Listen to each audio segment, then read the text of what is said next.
Алексей Николаевич Комлев – участник Великой Отечественной войны. Волжский оборонительный рубеж – 80 лет с начала строительства. Бессмертный полк танкового училища. Люди, история, подвиги. О них в преддверии Великого Дня Победы в программе «7 дней» в студии Тимур Бекмурзин. Смотрите сегодня. В эти годы сутками предприятие трудилось. Изготавливали от пушек до игрушек. Наш завод вот этой своей техникой внес такой большой вклад в победу. Предприятие трудовой доблести. Новое почетное звание за массовый героизм в тылу.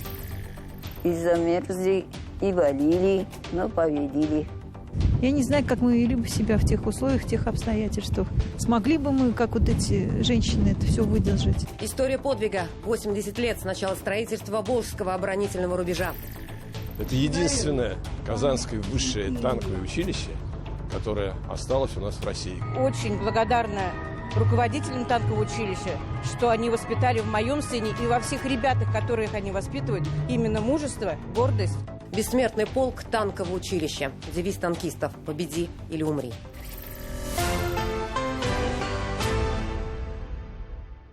Есть праздники и даты разные, красивые и важные. 9 мая – праздник самый главный, который нельзя отменить, несмотря на все попытки. Ведь дата – это для нас священная, священная для каждой семьи в нашей стране. Я сейчас не побоюсь показаться пафосным, так как считаю, что никогда, ни при каких обстоятельствах 9 мая не станет обычным днем. Для нашей страны абсолютно точно. О праздничных мероприятиях, которые уже состоялись, и о тех, что пройдут завтра, в нашем сюжете.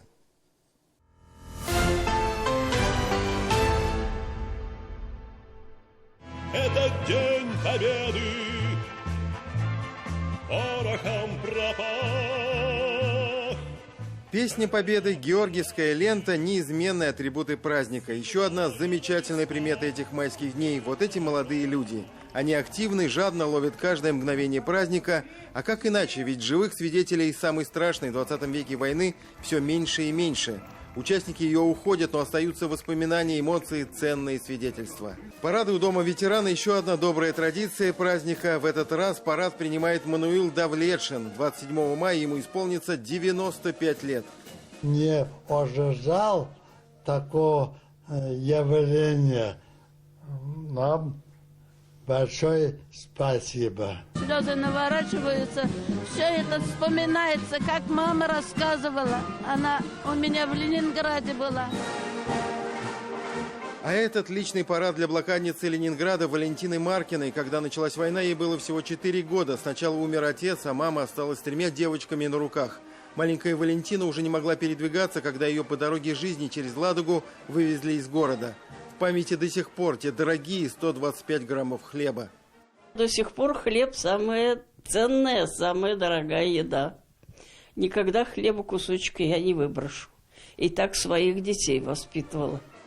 Сейчас в Татарстане проживает 17 938 ветеранов Великой Отечественной войны. Еще 5 лет назад их было почти 55 тысяч. С заботой о каждом из живых и с уважением к памяти ушедшим. С таким посылом в Татарстане готовятся к празднованию Дня Победы.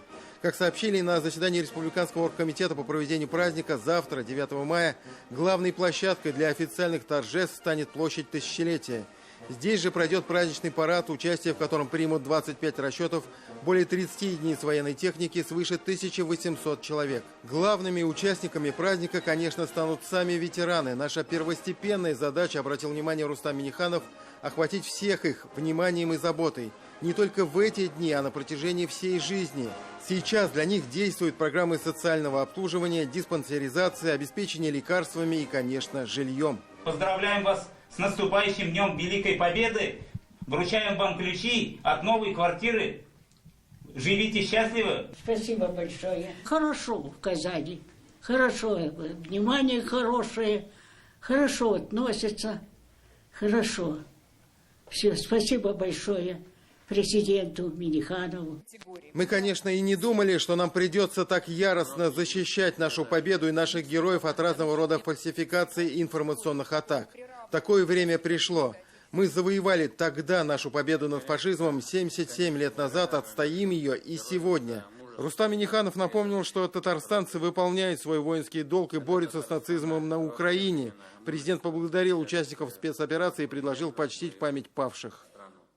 Память о погибших участниках Великой Отечественной войны и специальной военной операции предлагаю объявить минуту молчания.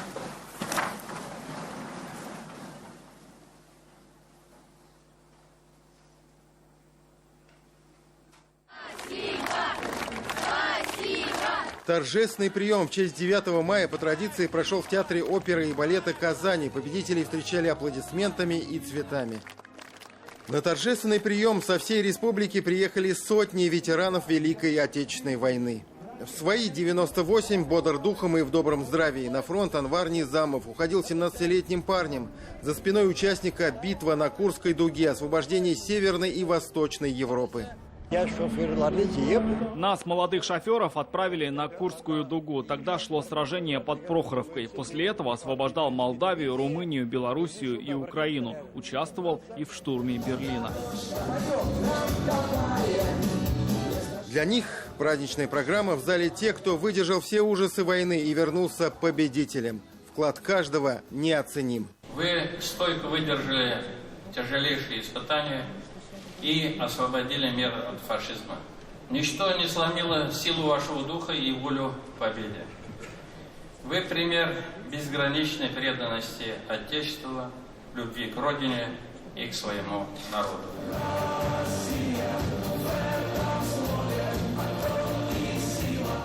Тимур Бекмурзин и Андрей Ключников. 7 дней. Старожилы Казани помнят такие названия, как 22-й завод, 16-й, 40-й, 237-й, 387-й и 379-й и так далее. Это сейчас их смело называют авиационным, моторостроительным, пороховым, оптико-механическим, вертолетным, электротехническим. В советское время, а тем более в годы Великой Отечественной, было принято засекречивать их деятельность. В первые месяцы войны 139 промышленных предприятий, работавших в Казани, были быстро переориентированы на производство военной техники. Кроме этого, из центральных и западных регионов страны к нам были эвакуированы еще 70 предприятий вместе с сотрудниками. То есть Татарстан в те годы обеспечивал бесперебойное производство и поставку военной и гражданской продукции. На предприятиях изготавливалось более 600 наименований оружия, боеприпасов и снаряжения для нужд Красной Армии. К сожалению, не все из них работают сегодня. Очень нужные тогда стране виды авиапленки, аэрофотобумаги, рентгеновской пленки выпускала казанская фабрика имени Куйбышева «Тасма». Уникальную продукцию выдавал казанский кетгутный завод. На единственном в стране предприятии изготавливался хирургический шовный материал – кетгутные нити. Рабочие мехового комбината, льнокомбината, кожевенно-обувного «Спартака», выпуская около 200 наименований вещевого снаряжения и обмундирования для бойцов Красной Армии, могли за один день одеть полк и обуть дивизию. Напомним, 2 июля 2020 года указом президента России Владимира Путина столица Татарстана была удостоена почетного звания «Город трудовой доблести». Это звание присваивается городам, жители которых работали на предприятиях военной и гражданской продукции, проявив при этом массовый трудовой героизм.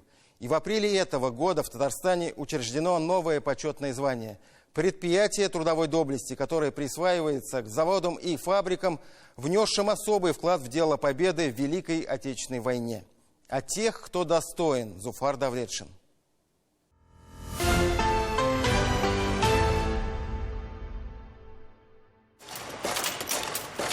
Этот станок был сделан в Германии в 1939 году, и он внес свой вклад в победу над теми, кто его произвел. До сих пор работает. Это, конечно же, не основное производство. Основное скрыто от посторонних глаз. Работают здесь и современные станки. Многокилограммовая болванка проходит через десяток операций, чтобы стать деталью, каркасом оптического прибора весом несколько граммов. Казанский оптико-механический завод был задуман как дублер Ленинградского и официально был зарегистрирован 8 февраля 1940 года, а в июле 1941 весь Ленинградский завод переехал в Казань. И уже в октябре 1941 года наш завод, один из первых, выпустил 5000 биноклей. Первый был у нас минометный прицел. К сожалению, ничего живьем не осталось. Потом, значит, тут танковые прицелы, снайперские. И с января 1942 года панорама Герц – это артиллерийские прицелы. И сложно сказать, это стало поселкообразующим предприятием или поселок Дербышки стал заводообразующим. Жили в наспех построенных деревянных бараках, посуду, игрушки, другие домашние необходимости производили для себя здесь же. Несмотря на то, что рабочие имели бронь от армии, 2000 сотрудников завода ушли на фронт. Их заменили женщины и подростки. Символом всех подростков стал Ваня Чередилин. А ему было где-то 13 лет, он не доставал до станка, он ставил ящики. Один не хватало, если он ставил второй. Значит, у нас герой Советского Союза есть Николай Липатов. Он работал в 10-м цехе. Он повторил подвиг Матросова. Кроме увеличительной оптики, производил завод киноаппаратуру, приборы ночного видения, тепловизоры, лазерные и радиоэлектронные приборы. Продукция завода была и в космосе, и продолжает помогать военным и гражданским. Из Ленинграда в Казань в начале Великой Отечественной войны переехал и приборостроительный завод, ныне Казанский электротехнический. В августе 1941-го вместе с оборудованием приехали 220 сотрудников. Тоже ночевали прямо на заводе, чтобы на дорогу домой и обратно времени тратить. Было принято решение размещения его на площадях ликероводочного завода, который находился на улице Свердлова, 50, сейчас улица Петербургская, где расположен технопарк «Идея». Основной продукцией в годы войны стал прибор управления зенитным огнем ПУАЗО. Он обнаруживал самолет, вычислялась скорость, направление его движения. Данные получали зенитчики. Потом обеспечивали приборами и военно-морской флот, и авиацию. После окончания войны мы начали производить уже крылатые ракеты морского базирования. Делали и гражданскую продукцию, которая была популярной по всему Союзу. Альберт Алексеев на заводе с 1968 года, выйдя на пенсию, стал заведовать музеем. Говорит, что после военных самыми сложными стали 90-е, когда нужно было сохранить технологии и специалистов. Удалось. Сейчас работают и на медицину, но оборонка остается главной темой. Основная аппаратура – это аппаратура системы опознавания свой-чужой. Это останавливается на все объекты, на корабли, на самолеты. Это аппаратура. Внимание! Выстрел! Огонь!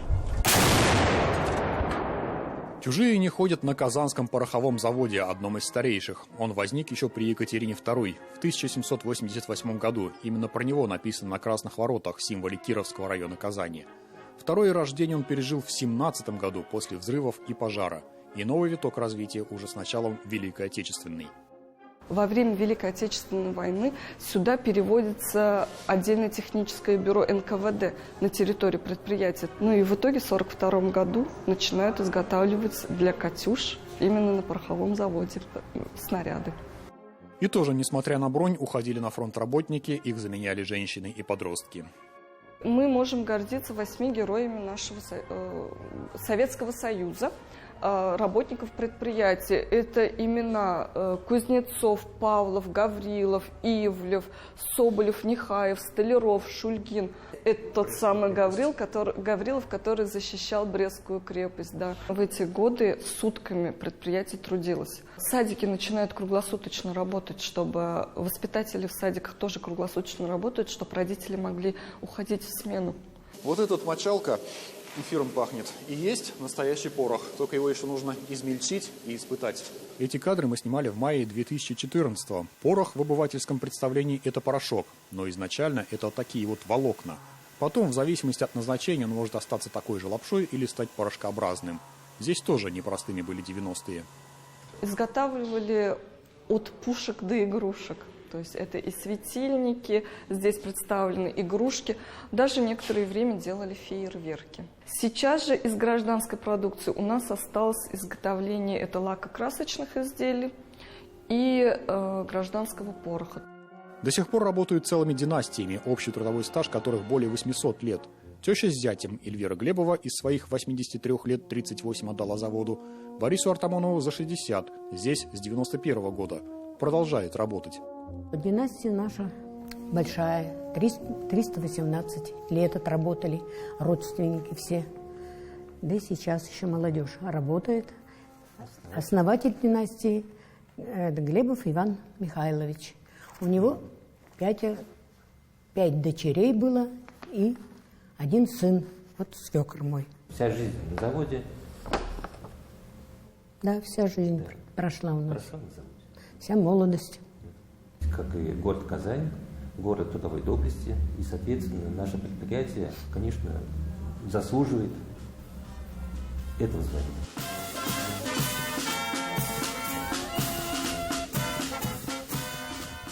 Валентин Осипов, ветеран еще одного завода, претендента на звание предприятия трудовой доблести – Казанского авиационного. Впервые пришел сюда ровно 60 лет назад и застал еще тех, кто трудился в годы Великой Отечественной.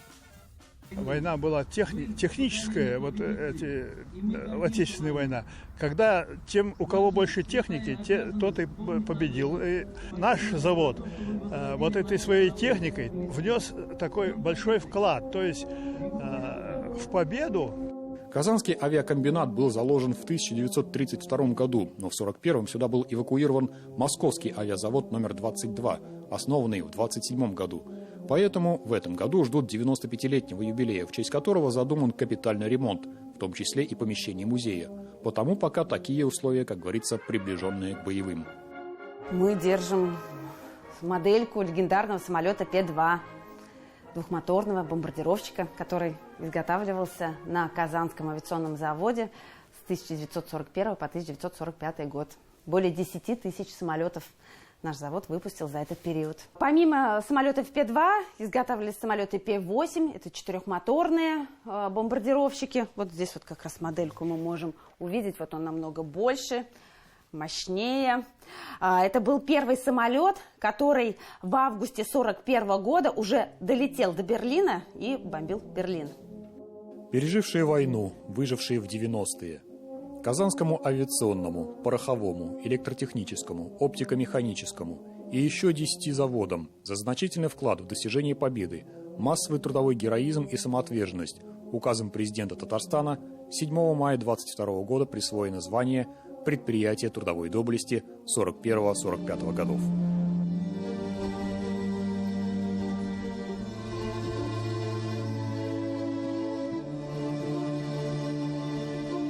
Зуфар Давлетшин, Роман Безменов. 7 дней. Татарстан был, конечно, тыловым регионом в годы Великой Отечественной войны, но весьма близким к фронту тыловым регионом.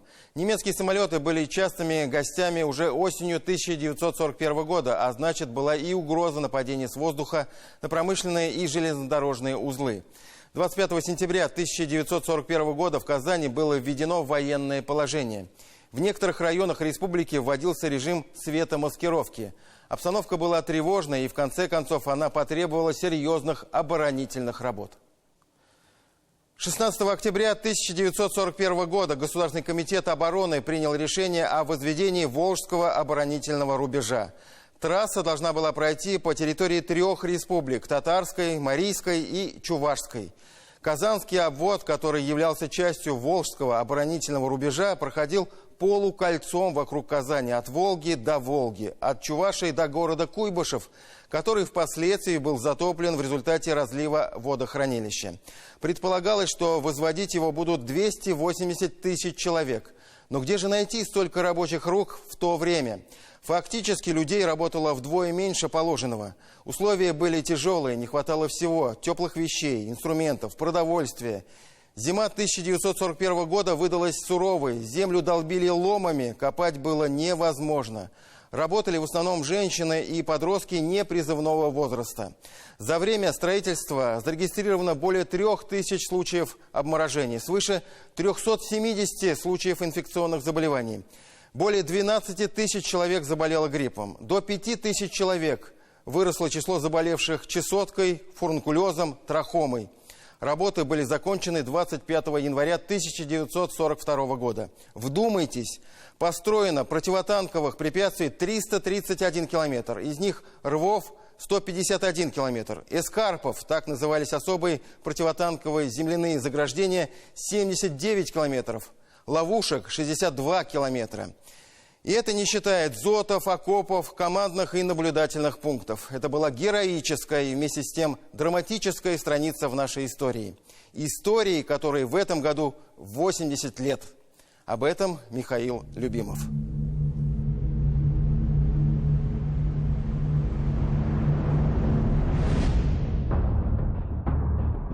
Этот ров в окрестностях села Ульянково Кайбецкого района противотанковый ров. Природа лишь достраивала его в последние 8 десятилетий, но вырыт он был нечеловеческими усилиями именно человека в самые жгучие морозные дни 1941 года. Эти несколько метров, что перед нами, лишь часть огромного 60-километрового рубежа, который выпал на долю жителям только этого района. 60 километров из 330 в самый протяженный участок Казанского обвода, полукольца оборонительных сооружений вокруг Казани, от Волги до Волги, Чувашия, Кайбицы, Апастово, Буинск, Тетюши, Куйбышев, Татарский. Малоизвестная и, возможно, самая героическая страница в истории республики. Разумом сложно охватить этот подвиг.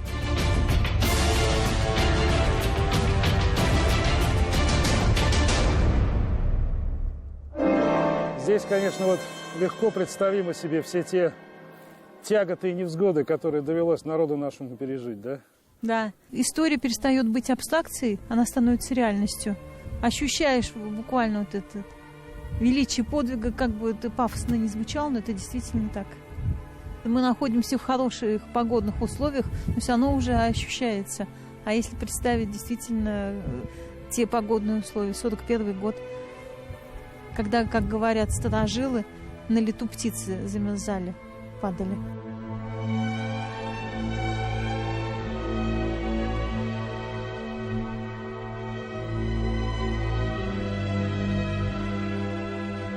Женщины, старики, молодежь непризывного возраста.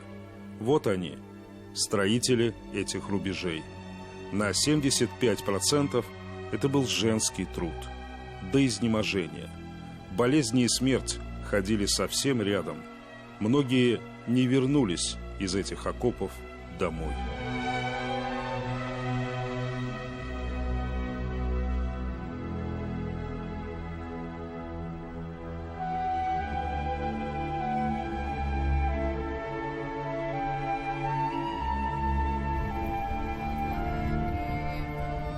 Начался война. В деревне остались только старики и дети, и женщины. Председатель сельсовета заставил идти на работу. Но мама не могла. Кызым, нехорошо. Давай, иди. Ну, я согласился. Файрузе Фатыховой в 41-м 13 лет. Но от каждого дома как минимум по человеку. И выбора нет. Мама беременна.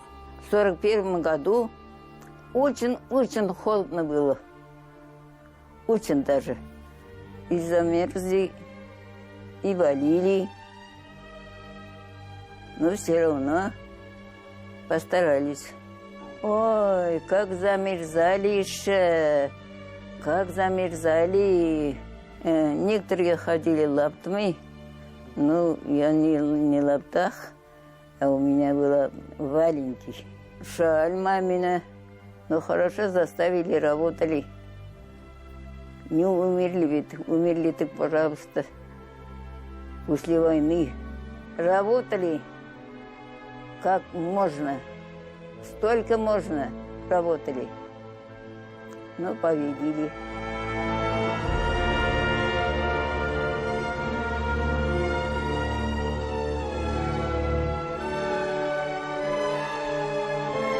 Я не знаю, как мы вели бы себя в тех условиях, в тех обстоятельствах. Смогли бы мы, как вот эти женщины, это все выдержать? Самое удивительное, что эти люди не вспоминают об этом, как о самой ужасной странице в своей истории. Наша память, подобно этим рубежам, все менее отчетлива со временем. Современным исследователям, которые лишь начинают открывать нам эти героические страницы истории, чаще приходится опираться не на исторические документы и свидетельства, а на интуицию и здравый смысл.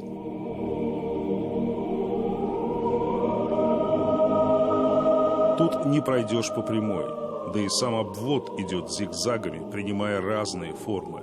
встречается и вот такое. В Ульянково говорят «ямочки».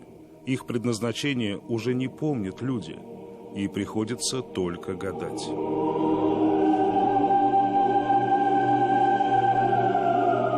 Здесь могли быть, по нашему представлению, там противотанковые ловушки, там открытые рвы, а здесь закрытые маскировочные рвы. Видев танк, открытый противотанковый ров, попытается обойти и попадает на эти ловушки, заваливается вот на эти ямки. Они были как-то замаскированы, да, конечно. Именно да? Поверхностно налегке закрывались.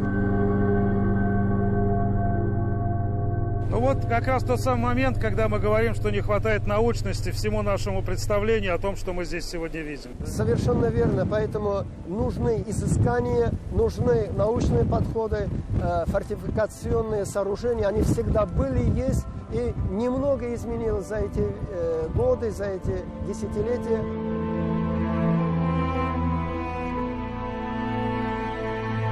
То есть на таком высоком научном уровне эта тема по касательной проходит во всех работах, связанных с историей Великой Отечественной войны. Ну, было и было, да. Какая-то маленькая страничка. Да, такая. Какая-то страничка, эпизод. Кто-то этим вопросом занимался более детально, но специальной работы не было.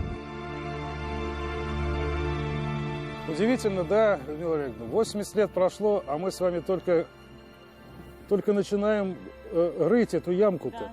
Мы вот только начинаем ее рыть. И пока еще, сказать, что мы что-то знаем, ведь ничего не знаем пока. В теории, может быть, что-то мы уже наметили себе, но практически, мне кажется, здесь непочатый край работы и для исследователей наших региональных, для научных сил. Этот памятник в селе Старые Чичкабы не единственный в Кайбицком районе. Есть и еще один, уже в райцентре. Он точная копия тех, что стоят сегодня и в двух других населенных пунктах Татарстана. Риторический вопрос: достоин ли большего этот подвиг народа? Сможем ли мы понять нечто большее, если это большее не готово для нашего понимания и нужны сопоставимые усилия? Нам хотелось бы там уже не просто сохранившиеся противотанковые рвы, чтобы там весь комплекс сооружений, и ДОТы, и ДЗОТы, их восстановить, реконструировать полностью, командно-наблюдательные пункты. Капля камень точит. Я думаю, с этого начнется и где-то на республиканском уровне.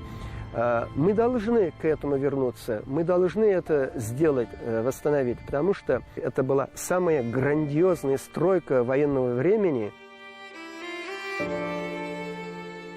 Как неизвестные, они похоронены на кладбищах окрестных сел. До сих пор неизвестны места погребения. Строители Казанского обвода не названы поименно.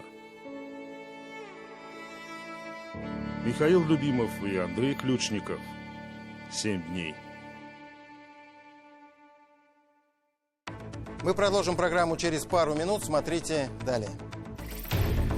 Это единственное казанское высшее танковое училище, которое осталось у нас в России. Очень благодарна руководителям танкового училища, что они воспитали в моем сыне и во всех ребятах, которых они воспитывают, именно мужество, гордость.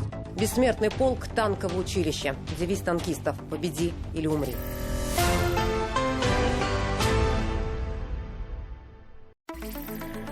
В этом году в Татарстане модернизируют 15 сельских почтовых отделений. До 2025 года капитально отремонтируют почти 200 таких объектов. Об этом сообщили на заседании рабочей группы по модернизации отделений почтовой связи. Его провел Фарид Мухаммедшин. В почтовых отделениях появится возможность продажи лекарств. Здесь либо разместят аптечный пункт, либо пункт выдачи интернет-заказа. Надежность электроснабжения и итоги работы за 2021 год обсудили на заседании Совета директоров сетевой компании. Его провел премьер Алексей Песошин. По итогам прошедшего года жителям республики передано электроэнергии в объеме 26,6 миллиарда киловатт-часов. Более 10 миллиардов рублей направили на реконструкцию и строительство электросетей и других объектов. Алексей Песошин провел заседание Совета директоров Татспиртпрома. На встрече в Доме правительства утвердили годовые финансовые отчеты компании. В минувшем году предприятие нарастило объемы продукции, выпустив более 9 миллионов декалитров алкогольной продукции. Фарид Мухаммедшин вновь избран президентом Федерации волейбола Республики на ближайшие 5 лет. Такое решение приняли на отчетно-выборной конференции. Также обсудили итоги работы в прошлом году и определили задачи на этот. План по жилищному строительству в Татарстане выполнен почти на 49%. Это 1 миллион 344 тысячи квадратных метров. Об этом говорили на совещании в Доме правительства с президентом. В рамках социальной ипотеки план выполнен на 66%. Сдано почти 100 тысяч квадратных метров. Построено 6368 индивидуальных жилых домов. Также президент озвучил ряд антикризисных мер и отметил, что одна из основных задач на сегодня – поддержка экономики и занятости населения.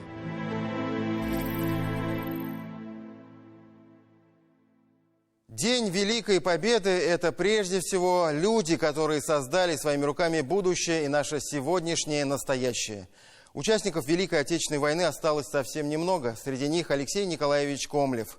В 41-м ему было 15 лет, самый старший из сыновей. В 43-м он стал курсантом танкоремонтного батальона, а уже в октябре 1944 года Алексей Николаевич был отправлен на фронт под город Шауляй как специалист по ремонту танков. Он восстанавливал подбитые и сожженные неисправные танки. День Победы встретил в 50 километрах от Кёнигсберга в Восточной Пруссии. Но для Алексея Комлева 9 мая война не закончилась. Дальше был Дальневосточный фронт на острове Сахалин. На войну с Японией Алексей Николаевич был направлен в должности диспетчера-оператора. А потом приехал в Казань и так здесь и остался. Всю жизнь проработал в Казанском военном танковом училище. И сегодня в его почтенном возрасте у него ни минуты свободной. Нашему корреспонденту Диляре Юсуповой повезло.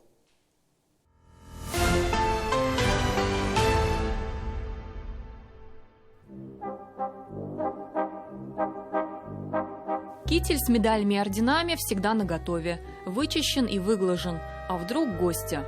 А гости в этом доме ежедневно. Вот и в этот раз интервью прерывается вновь прибывшими. Коллеги из танкового училища ветерана не забывают. Это что? Это вам. Праздничный подарок? Да. Батюшки, батюшки. Вся его извилистая судьба в этом толстом альбоме. Он бы сам никогда не соединил это все воедино. Дочь помогла. Собирала как пазл по крупицам, фото за фото. Иногда непритязательные вещи, вроде старой булавки или пожелтевшей газетной вырезки, становятся самыми важными на свете. Вот полковник, присвоенное звание. Алексей Николаевич был самым старшим в семье. В 1943 году его принимают в ряды Красной Армии. Но, заметив отметку в личном деле о специальности слесарь, судьба выводит его не на поле боя, а на передовую. Увидев в моем скромном личном деле вот слово «слесарь», дескать, с напильником он работал, с молотком работал, слесарь. И нас зачисляют курсантами в этот учебный батальон по ремонту танков. 1943 год на Курской дуге была битва танковая. И эшелоны, платформы идут с подбитыми, неисправными танками к нам на этот завод. Мы снимаем башню, делаем полный демонтаж, моем корпус, и начинается сборка. А потом их забрали, загрузили в вагоны и отправили под город Шауляй. Лесной массив, костры, палатки. Им приходится прятаться, не выделяться. Это сейчас кажется, мол, слово «учебный» в названии воинской части, которая непосредственно в боевых действиях вроде бы участия не принимает. Но на деле все было немного иначе. Хотели готовить себе кашу, и вот все-таки появился немецкий самолет. Тревога, мы все это затушили.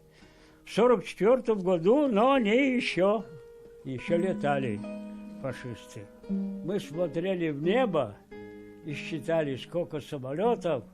Я помню, насчитал 15 самолетов. Летят в город Горький бомбить автозавод и мосты через Волгу. Моя солдатская обязанность была не так заметной, но она была также нужной.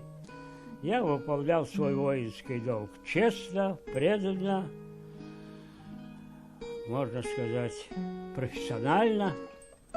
Профессионально мог не каждый. Старый двигатель самоходной установки, весь в масле. Где-то мотор еще подлежит ремонту, где-то нужно установить новый двигатель.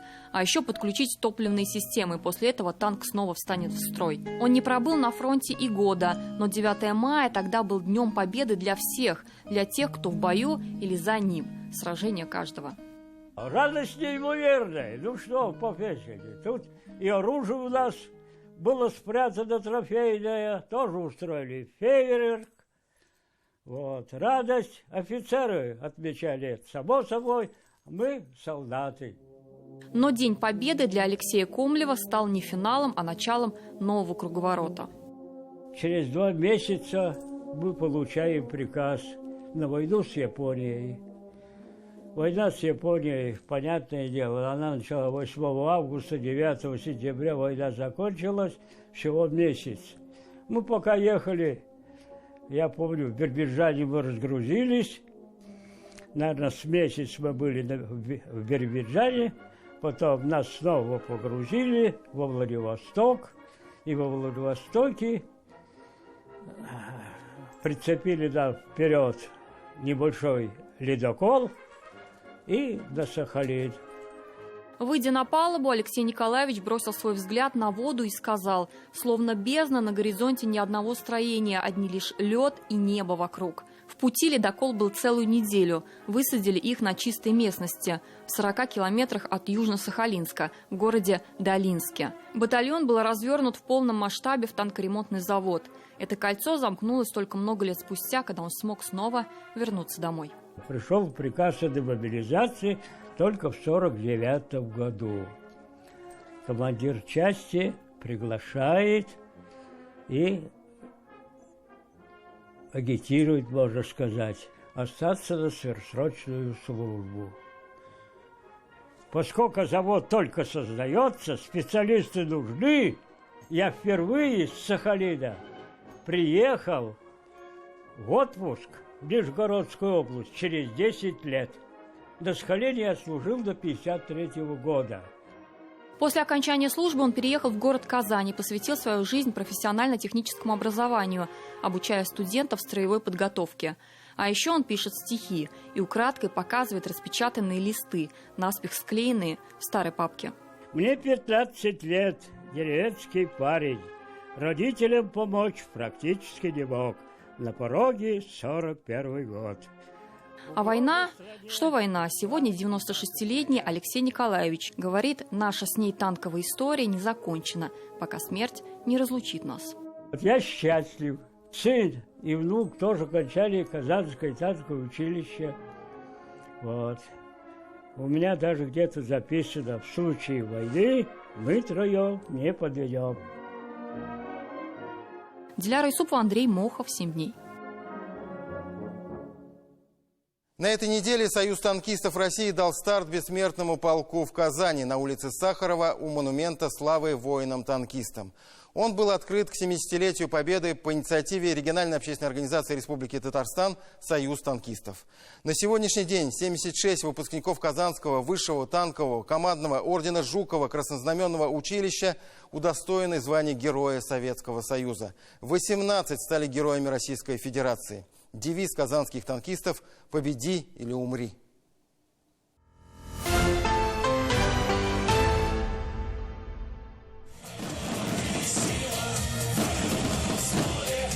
В этом году праздник особый. Он вновь со слезами на глазах. Этот бессмертный полк танкистов пополнился весной 22-го. Они в бою идут первыми на прорыв. Они первыми начали эту акцию в Казани, у монумента славы воинам-танкистам на улице Сахарова. Мы открыли акцию бессмертного полка, которая традиционно открывается 9 мая в 15 часов, но мы ее открыли накануне в присутствии родителей героев.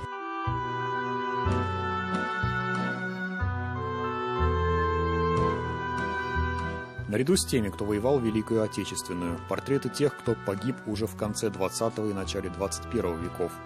Военные конфликты не обходятся без танков. Так было и в 90-е на Северном Кавказе. Подвиг Алексея Козина, погибшего в 99-м на Северном Кавказе, запечатлен в диораме музея танкового училища. Погиб, спасая других. Это наш выпускник 99-го года Алексей Владимирович Козин, когда его танк был подбит, и фактически ему можно было спастись. Но он сказал: я свой танк не брошу, и до последнего патрона отстреливался. И когда его нашли, он был рядом с танком. Мама Алексея Козина частый гость у казанских танкистов. Приглашают и в училище, и в 7-ю гимназию Казани, носящую имя Алексея, на все праздники. Вот так я осталась одна. Больше никого у меня нет, кроме сына. Сначала жить не хотелось, но потом я себя в руки взяла и сказала себе, надо жить для памяти сына.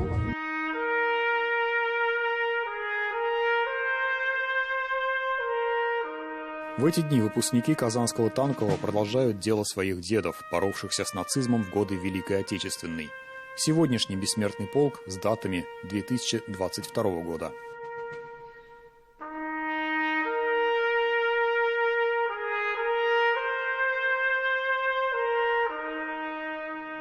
С Дамиром Исламовым прощались в марте этого года в Лениногорске. Теперь и его мама и сестра – почетные гости у казанских танкистов. Мысли о том, что его нет, еще как бы осознанной до конца его нету, осознания этого. Но то, что гордость за него, за его поступок, совершивший, за его подвиг, это, конечно, гордость меня еще больше подтягивает и дает мне силы. Осознание того, что его больше ты не увидишь, не обнимешь, не поговоришь, он не позвонит тебе и не скажешь, там, ты что делаешь? Вот, я скоро буду. Нет, уже такого нет. Я очень благодарна руководителям танкового училища, что они воспитали в моем сыне и во всех ребятах, которых они воспитывают, именно мужество, гордость. Это единственное казанское высшее танковое училище, которое осталось у нас в России, которое готовит настоящих офицеров, танкистов, которые сейчас участвуют в специальной операции. А за последние только 2 месяца у нас 3 героя России. 2 посмертно, 1 жив. По словам Валерия Хахина, Казань сейчас столица танковых войск России. Потому практически все офицеры-танкисты действующей армии – выпускники Казанского училища. Нет в России семьи такой, где б не памятен был свой герой, и глаза молодых солдат с фотографий увядших глядят. Этот взгляд словно высший суд для ребят, что сейчас растут.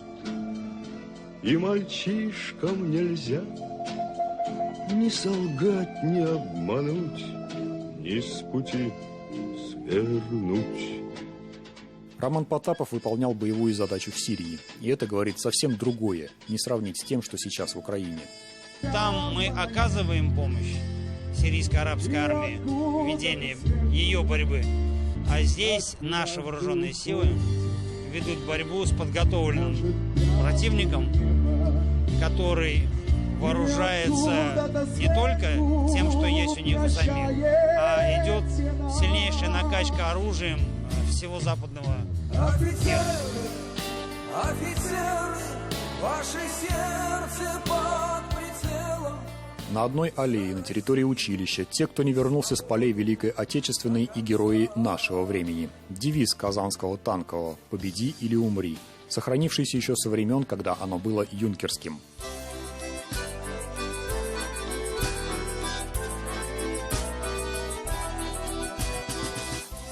На праздник, посвященный Дню Победы, в танковое училище всегда приглашается потомственный военный, отец героя России Марата Ахмедшина, погибшего в Сирии в 2016-м. Гордимся, конечно. Гордимся тем, что он до конца, как говорят, до последней капли крови остался верным воинской присяге своей. Когда один остался, не ушел же он, один с 4 пушками.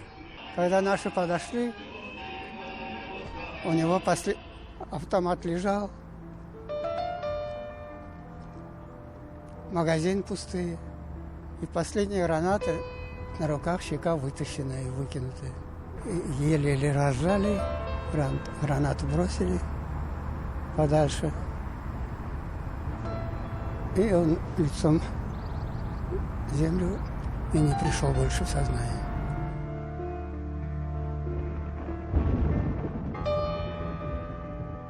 И снова приходится говорить о борьбе с нацизмом в присутствии ветеранов Великой Отечественной, отмечая главный праздник страны. Сомнений ни у кого не должно быть. Победа будет за нами, наше дело правое, как говорили в годы войны. Зуфар Давлетшин, Роман Безменов, Андрей Ключников. 7 дней. Завтра самый главный, самый важный наш праздник – День Победы, а в самом начале недели весь мусульманский мир республики отметил день окончания святого месяца Рамазан Уразу-Байрам. В течение месяца мусульмане постились, молились, совершали благодеяния. За последние 9 лет в республике открылось около 200 мечетей. И примечательно, что этот праздник Ураза-Байрам ознаменовался появлением еще одного прекрасного дома Аллаха.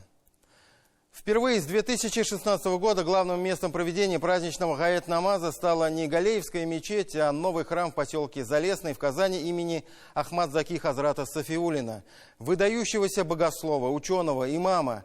Среди его учеников и последователей очень много известных людей, религиозных деятелей. Всех не смогу перечислить. Назову 2 самых известных муфтиев.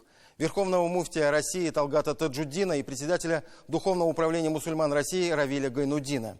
Муфтий Татарстана Камиль Хазрат Самигуллин очень мощно сказал о нем. Цитирую. Ахмад-Заки Сафиуллин был учителем с большой буквы, который делился знаниями в суровые для верующих советские времена, когда сохранить веру было сложнее, чем держать раскаленные угли. Сегодня великолепная мечеть под Казанью названа в его честь. Кстати, ее появление – это во многом и заслуга внука Ахмад-Заки Хазрата Марата Сафиуллина, руководителя управления Федеральной налоговой службы по Татарстану.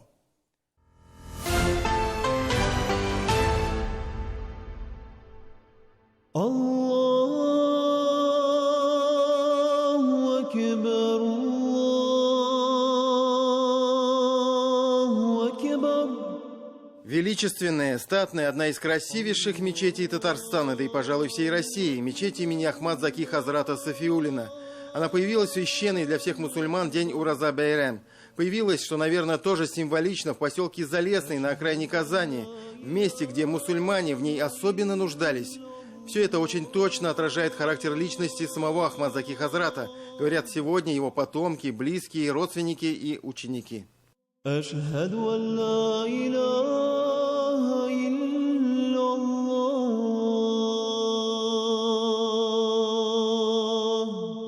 Мой дедушка был человек открытым, щедро делился знаниями. И могу сказать, что среди его учеников и последователей, такие как Талгат Таджуддин, Гусман Хазрат и многие-многие другие. Хотел бы, пользуясь возможностью, выразить слова благодарности в адрес архитектора этого проекта Айвара Саттарова, его команды, строителям, потому что очень понравилось и решение архитектурное, и внутреннее наполнение этого здания. И то, что порадовало меня отдельно, что даже для детей есть такая хорошая детская площадка. Если на сегодняшний день их вот они воскресить, показать, как мы живем, они бы, наверное, расплакались и сказали бы, не может быть, как в джаннате живете. Все доступно. Мои мечети, мадресе, книги, журналы, интернет, в религии, все, что хочешь, есть. Ахмад-Заки Сафиуллин еще при жизни стал легендой, выдающимся богословом, ученым и учителем. Удивительно, что эти его способности искать и находить знания, затем щедро ими делиться, проявились еще в детстве. Он родился в бедной татарской семье в селе Кульбай-Мараса Нурлатского района. Несмотря на финансовые трудности, мать отправила его учиться в медресе Кизляу, одной из лучших в Российской империи в те годы. Еще в молодые годы Ахмад-Заки станет учителем, проводником знаний и веры для всех своих друзей и знакомых. Его жизнь затем будет полна лишений, скитаний и страданий, но спасут его истинная вера и ученики. Даже в суровые советские годы, когда мало кто из религиозных деятелей такого масштаба остался в живых. Понимаете, как он был преподаватель? Как его ученики любят? Даже те ученики, которые стали там партийными деятелями, какие-то там НКВД стали, кем стали, и они его спасли, потому что он удивительный, уникальный человек был. Он должен был жить, этот человек, потому что он был человечный. Он же получал образование еще в начале, то есть до революционное время. То есть это человек, который связывал нас с теми веками, с теми великими богословами. Как мы знаем, он умер в 1995 году в возрасте, по-моему, 99 лет. Поэтому он смог застать очень многих богословов. То есть был таким неким, еще раз повторюсь, связующим мостом. Весь советский период, в этот период безбожия, когда смеялись над религиозными деятелями, когда религиозным деятелям было быть не модно, понимаете?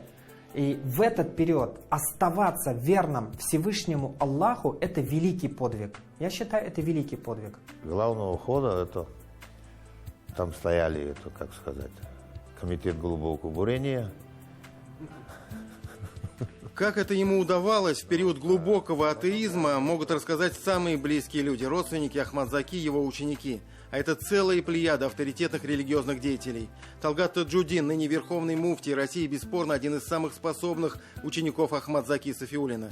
О его подпольных занятиях на квартире Хазрата на улице Ершова сегодня слагает легенды. А тогда легендой было то, что молодой человек изучает арабский язык, что вполне было похоже на правду. Ахмадзаки владел арабским в совершенстве. Он знал, значит, несколько диалектов арабского языка, около 5, по-моему, диалектов. И любой вопрос он отвечал глубоко.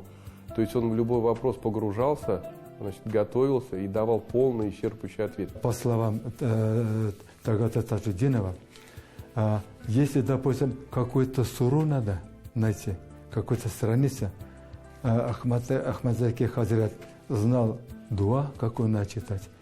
Коран взял, брал вот так, и страница сама открывалась. Понимаете? Я впервые такой слышал. Ну, строгий был, договоренность соблюдал. Задал, задание дал, не выполнял, он получал щелчок. Он никому не отказывал в знаниях и в то же время был строгим и очень требовательным. Наиль Ярулин, лично знавший Ахмадзаки, уверяет, эти его качества в нем гармонично сочетались. На лентяев Хазрат времени не тратил. Тех, кто стремился к новым знаниям, был усердным, всегда награждал своим вниманием. Выбирал студентов таких, которые хотят учиться. И да, действительно, сейчас вот тоже я иногда занимаюсь дополнительным со студентами. Студент, который приходит на дополнительные занятия по собственному желанию, это совсем другой студент. У него глаза горят, у него есть желание, то есть он не просто отбывает время, он приходит с вопросами. И вот Ахмадзаки Хазрат, он тоже был таким. То есть у него десятки студентов, если мы только 2-3 там знаем. Мансур Хазрат Джалиледдин, работавший личным водителем Ахмадзаки Сафиуллина в бытность его имама мечети Марджани, вспоминает эпизод, прочно врезавшийся в память.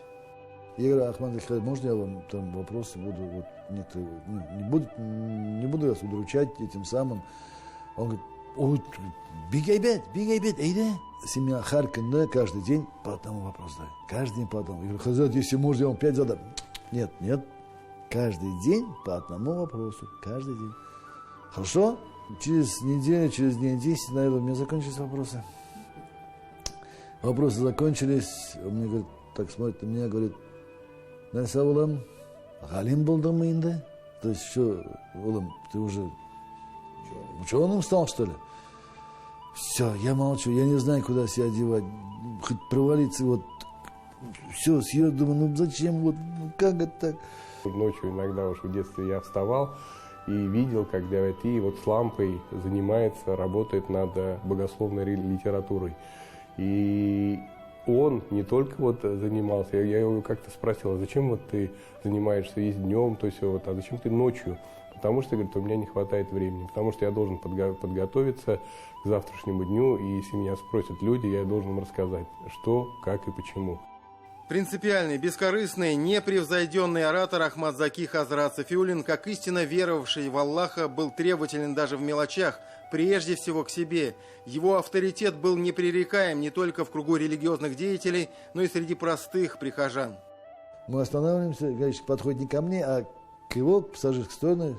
Окошко откройте, пожалуйста. Он открывает, да. Он говорит: Хазрат, гафуйтегас, пожалуйста, простите меня, мне некогда в мечеть ходить, я не могу, вот садака, пожалуйста, за моего папу помолитесь, если можно. Давай, говорит. И вот это не единый случай, такого много было. Как-то я пришел со школы, и Давайте сказал, Давайте, вот ты по ночам изучаешь Коран, изучаешь исламскую литературу, а нам в школе говорят, что Бога нет. Давайте, конечно, ничего не сказал, он меня взял на руки и так потом тихо-тихо сказал: Улам, ты вырастешь и поймешь, что без веры во Всевышнего жить нельзя. И эти слова я запомнил на всю жизнь, и сегодня могу сказать, что большое дедушке спасибо, это он оставил во мне навсегда.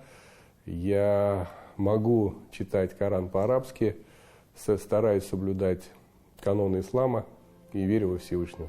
Это его записи, это журналы, газеты, которые в тот период привозные, так скажем, из арабских стран, с которыми он читал, заметки. Это все абсолютно его личные вещи.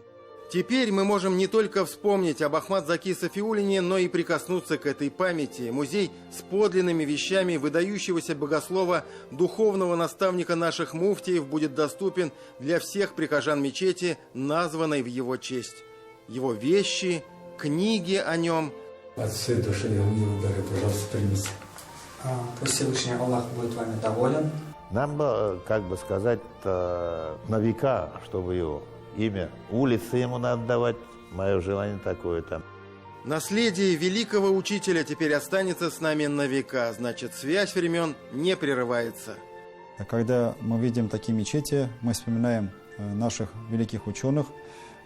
Сегодня очень важно вспоминать о наших религиозных деятелях, потому что мы живем в век глобализации, смешения культур, и чтобы сохранить в первую очередь себя, свою семью и в целом общество от проникновения чуждых традиций, очень важно изучать наследие и популяризовать это наследие. Тимур Бекмурзин, Андрей Ключников и Андрей Мохов. 7 дней.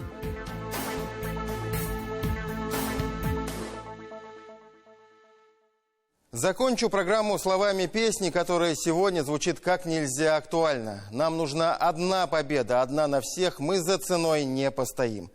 На этом у нас все. Всем наилучшие пожелания, всех с предстоящим праздником, праздником Великой Победы. До свидания.